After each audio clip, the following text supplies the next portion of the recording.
कहाँ बारे पीपल गोछिया कहाँ से सोना गे, कहाँ बानी भोले बाबा हाथों में डमरुआ है, कहाँ बानी भोले बाबा हाथों में डमरुआ है। वन में भारी पीपल गछिया जंगल से सना गे, मंदिर बानी भोले बाबा हाथों में डमरुआ है, मंदिर बानी भोले बाबा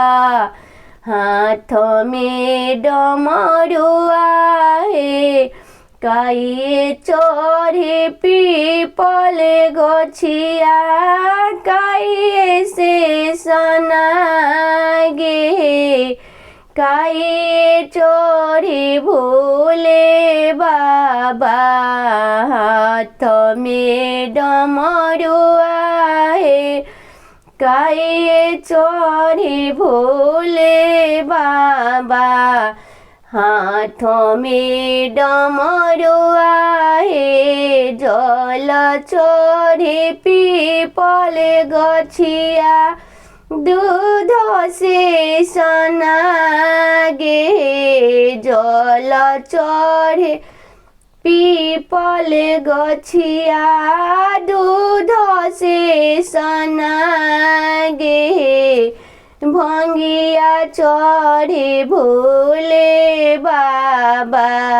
हाथ में डमरुआ है, भंगिया चढ़ी भोले बाबा हाथों में डमरुआ है। कहाँ बारे पीपल गछिया कहाँ से सोना गे, कहाँ बानी भोले बाबा हाथों में डमरुआ है, कहाँ बानी भोले बाबा हाथों में डमरुआ है।